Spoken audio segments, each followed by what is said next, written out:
జీవం ఉన్న పంటలతో సబలా భోజనాల పండుగ నిర్వహిస్తున్నామని ఏపీ నర్సరీ అసోసియేషన్ రాష్ట్ర అధ్యక్షులు ఆకుల చలపతిరావు పిలుపునిచ్చారు.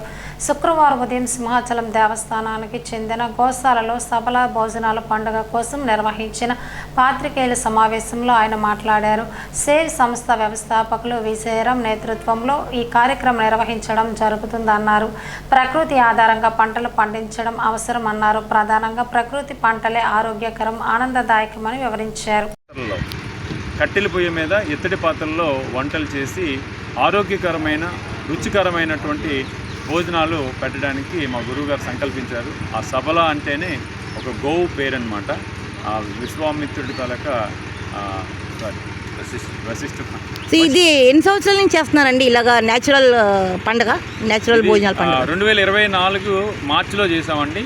మళ్ళీ ఒక సంవత్సరం గ్యాప్ తర్వాత మళ్ళీ ఈ సంవత్సరం చేస్తున్నాము. ఇక్కడ ఇదే వేదికగా శ్రీ సింహాచలం గోశాల, కొత్త గోశాల విశాఖపట్నం నుంచి ఇది రెండోసారి అనమాట. ఇక్కడ ఏంటంటే అన్ని చేతుల వాళ్ళకి కూడా ఇక్కడ ఒక ప్లాట్ఫామ్ ఉండాలి. అలాగే అంతరించిపోయినటువంటి కళలు కూడా ఇక్కడ మేము ప్రదర్శనకి తీసుకొస్తున్నాము. అలాగే ఆయుర్వేదిక్ డాక్టర్లు, పంచగవ్య డాక్టర్లు, నాడీ వైద్యము, సిద్ధ వైద్యము ఇవన్నీ కూడా అందుబాటులో ఉంచామన్నమాట. అంటే గోవు నుంచి వచ్చేటటువంటి ఉత్పత్తులు కూడా అందుబాటులో ఉన్నాయి. వాటిని ఎలా తయారు చేసుకోవాలి, గోశాల నిర్వహణ, వాటన్నిటి మీద వర్క్షాప్స్ ఉన్నాయి. అలాగే పిల్లలకి జీవన విద్య మీద కూడా వర్క్షాప్స్ ఉన్నాయి. అలాగే మడ్ హౌసెస్ కానీ, అలాగే మనం అంతరించిపోయినటువంటి ఈ చేతివృత్తులు వాళ్ళు, కట్టలు వెళ్ళేవాళ్ళు, బుట్టలు వెళ్ళేవాళ్ళు, అలాగే గో సంతతి అంటే గో ఒకటే కాదు, నందులకు కూడా పని కల్పించాలనే ఉద్దేశంతో ఆ నందుల నుంచి ఏ రకంగా ఉపయోగించుకునే వాళ్ళు మన పూర్వీకులు ఎద్దుగానుగులు కానివ్వండి, వ్యవసాయ సేద్యం కానీ, వీటన్నిటికీ ఎద్దులకి నందులకి ఎలా పని ఉండేది అనేటటువంటి దాని మీద కూడా ఇక్కడ మేము అవగాహన ప్రత్యక్షంగా చూపించేటటువంటి కార్యక్రమాలు, ఎద్దుగానుగులు అవి కూడా ఇక్కడ మేము ఏర్పాటు. ఇంకోటి సార్, ఈ నాడీ వైద్యం అన్నారు కదా, ఈ నాడీ వైద్యం అంటే ఏంటి? నాడీ పట్టుకొని మన పూర్వీకులు ఎవరు కూడా ఏం చదువుకోకపోయినా కూడా ప్రతి ఊరికి ఒక డాక్టర్ ఉండేవాళ్ళు. ఆ డాక్టర్లు ఏంటంటే నాడీ పట్టుకొని వాళ్ళకు ఉండేటటువంటి ఎటువంటి వాత, కఫ, పిత్త రోగాలని ఇన్బ్యాలెన్సింగ్ ఎలా ఉంది ఏంటో చూసి ఎక్కువ తక్కువల్ని, హెచ్చు తగ్గులను బట్టి వైద్యం చేసి వాటికి ఆహారపు అలవాట్లు మార్చేటటువంటి ప్రక్రియ ఉండేది. దానికి వైద్యం కూడా కంప్లీట్గా గోవు నుంచి వచ్చేటటువంటి పంచగవ్యాల నుంచి వాళ్ళకి మెడిసిన్స్ తయారు చేసి ఏది వాడాలి, ఏ టైంలో మీరు భోజనం తీసుకోవాలి అనేటటువంటి ఆహారపు అలవాట్లు కూడా ఆ ఇన్బ్యాలెన్స్ తగ్గట్టుగా చెప్పేటటువంటి విధానం ఇది నాడీ వైద్యం, పంచగవ్య చికిత్స. అలాగే మనం చెప్పేటటువంటి ఆయుర్వేదం, డాక్టర్ రవివర్మ గారు వస్తున్నారు, రోజుకు ఒక డాక్టర్లు కూడా వస్తున్నారు. అదే సిద్ధ వైద్యం అంటే మీకు ఉండేటటువంటి ఎటువంటి కీళ్ళ నొప్పులు, ఎటువంటి తలనొప్పి దగ్గర నుంచి, కీళ్ళ నొప్పి దగ్గర నుంచి ప్రతిదానికి, వెన్నుముక నొప్పి, మోకాలు నొప్పులు, ఇవాళ ప్రతి ఒక్కరికి మోకాలు నొప్పులు ఉన్నాయి. అది మనం తినే ఆహారం సరిగా లేకపోవడం ఒకటి, మనకి సరైన తగిన వ్యాయామం లేకపోవడం.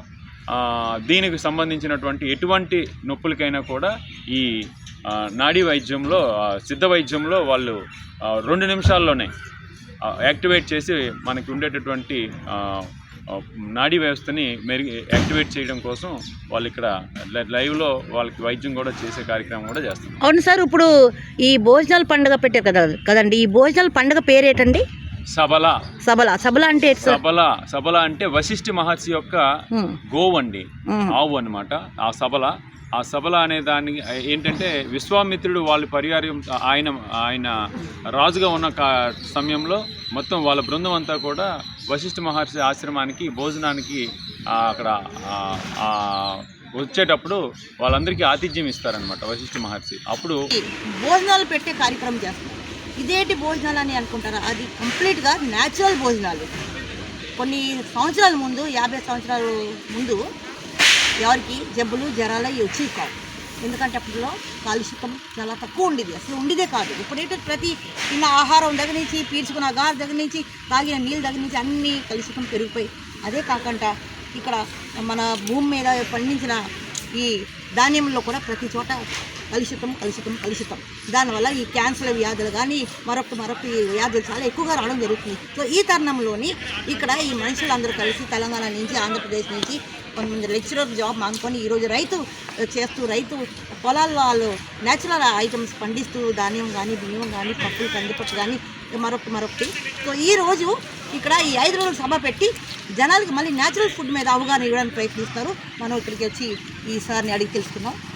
సార్ నమస్తే సార్. నమస్తే అమ్మ. సార్ మీ పేరండి? నా పేరు ప్రవీణ్ కుమార్. నేను హైదరాబాద్ నుంచి వచ్చానండి. Okay sir. ఈ సభల కార్యక్రమానికి వాలంటరీగా పనిచేయడానికి వచ్చాను. సో ఏంటి సార్ సభలో అని పెట్టారు? అసలు ఈ 5 రోజుల భోజనాలు ఏంటి? నెక్స్ట్ ప్రజలకి అనారోగ్యంతో ఉన్న వాళ్ళకి వాళ్ళ బాధలు ప్రాబ్లమ్ సాల్వ్ చేసి వాళ్ళకి ఎలాగ ఆరోగ్యం ఇద్దామని అనుకుంటున్నారు భోజనాలు పెట్టేసి? చూడమ్మా, ఇప్పుడు మనకు దేశవాళీ బియ్యాలు ఒకప్పుడు మనకు దాదాపుగా 6 లక్షల వరి విత్తనాలు ఉన్నాయి. 6 లక్షలు అంటే ఒక్కొక్క గ్రామానికి ఒక్కొక్క బియ్యం, ఒక్కొక్క రకం దేశవాళీ బియ్యము. అట్లా 6.5 లక్షల గ్రామాలు అంటే 6 లక్షల పైనే మనకు వరి విత్తనాలు ఉన్నాయంట. అయితే ఎప్పుడైతే మనకు ఇంగ్లీష్ వాళ్ళు వచ్చిండ్రో మన ఫుడ్ను, మన కల్చర్ని అన్ని పాడు చేసేసిండ్రు. అయితే అప్పట్లో మనకు మన వాతావరణంకు ఏది సూటబులో ప్రకృతి మనకు ఆ బియ్యాలు ఇచ్చింది, అవే పండ్లు ఇచ్చింది, అవే కూరగాయలు ఇచ్చింది. ఎక్కడ పండిన కూరగాయలు అక్కడే తినాలి, ఎక్కడ పండిన బియ్యాలు అక్కడే తినాలి. అంటే ఆ వాతావరణం సూటబుల్ అవుతుంది. అది పుల్లిని చూసి నక్క వాతలు పెట్టినట్టుగా యాపిల్ మనకు సూటబుల్ కాదు, గోధుమలు మనకు సూటబుల్ కాదు. గోధుమలు అది వాతావరణం పెంచుతుంది, అది అక్కడ సైడ్ నార్త్ ఇండియా సైడ్. మనకు ఇక్కడ ఉష్ణమన్న దేశం, మనకు సౌత్ ఇండియా అనేది వేడి ఎక్కువ. ఇక్కడ రాగులు, సజ్జలు ఎవరు తినొచ్చు, అంటే గోధుమల ప్లేస్లో ఎవరు ఉండే. ఈ గోధుమలు అనేది అమెరికా నుంచి, యూరోప్ కంట్రీస్ నుంచి వచ్చింది. అయితే మనకు కొన్ని దేశవాళీ వరి విత్తనాలు ముఖ్యమైనవి ఏవైతే ఉన్నాయో అవి ఇక్కడ పెడతారు. ఇది ఒక విధంగా ఒక డెమో. అంటే ఇప్పుడు అందరినీ ఈ బియ్యాలు తిను అంటే ఎవరు తినరు, ఒకసారి రుచి చూడాలి.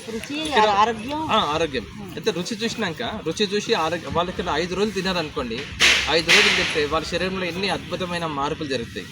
ఇక్కడ మనము మందులు, మాకులు అట్లాంటివి ఏం చెప్తలేము, కేవలం ఫుడ్ ద్వారా నీ ఆరోగ్యాన్ని మంచిగా చేసుకో. ఇప్పుడు ఎగ్జాంపుల్కు నవారా అనేది ఒక రైస్ ఉంది. ఆ నవారా అంటే సంస్కృతం నివారణి. నేను ఈ బియ్యాలు చాలామంది పేషెంట్స్కి ఇచ్చినాను. నవారా రైస్ ఎట్లాంటిదంటే ఈ 2 నెలలు వాడమని చెప్పినా నేను. నిజాయితీగా మీరు ఇంకా వేరే ఏ ఆహారం తీసుకోవచ్చు, ఎక్కడ ఏ ఫంక్షన్ అయినా సరే నమస్కారం పెట్టి వచ్చేసాను, కానీ మీరు ఇంట్లో తినేసిపోండి.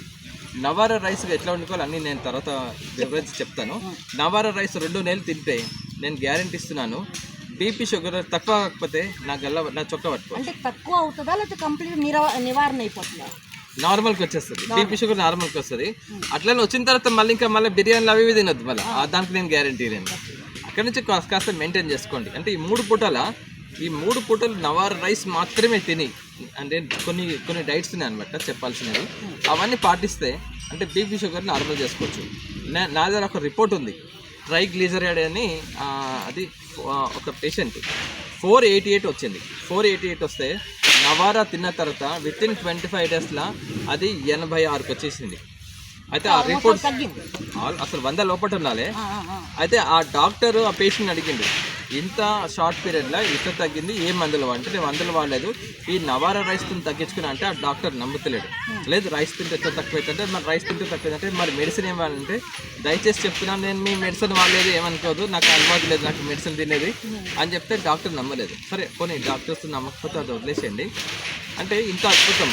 అయితే దానివల్ల హార్ట్ అటాక్స్ కూడా వచ్చే ఛాన్స్ ఉండే, అవన్నీ ఉండనమాట పట్టుకొని అవన్నీ పోయినాయి. అయితే మనకు ఇప్పుడు ఈ మధ్య మనకు పిల్లలు కాని సమస్యలు అనేది చాలా విపరీతంగా ఉన్నది. అది ఎందుకున్నదండి ఆ సబ్జెక్ట్ వేరు. అది పిల్లలు కానీ సమస్యలు ఉన్న వాళ్ళకు మగవాళ్ళు మాపిల్లై సాంబా అనే రైస్ తినాలి, అది తమిళనాడు బ్రీడ్ అది. ఆడవాళ్ళు కులాకర్ అనే రైస్ తినాలి. ఈ కులాకర్ రైస్ ఆడవాళ్ళు ఎప్పటి జీవితాంతం తింటే మంచిది. ఎందుకనంటే ఆ బియ్యము ప్రకృతి ఆడవాళ్ళ కోసం పుట్టించింది. అట్లనే అది మగవాళ్ళు తినొద్దు కాదు, తినొచ్చు. అయితే ఇది హార్మోన్స్ ఇంబ్యాలెన్స్, పిల్లలు కాని సమస్యలు, పాపం లేడీస్కి ఎట్లా అంటే వాళ్ళకి ఉన్న కష్టాలు ఈ భూమి మీద ఇంకెవరు లేదని చెప్పాలి. ఎందుకంటే వాళ్ళు పైకి చెప్పుకోలేరు, కానీ చెప్పుకోలేడని బోలేడని సమస్యలు ఉంటాయి. అయినా సరే వాళ్ళు ధైర్యంగా ఎదుర్కొంటారు. ఇప్పుడు నేను కూడా చాలామందికి ఎవరికైతే పిల్లలు కానీ సమస్యలు ఉండవు, 15 years నుంచి 20 years వరకు అంత గ్యాప్ ఉన్న వాళ్ళకు కూడా పిల్లలు అయినరు.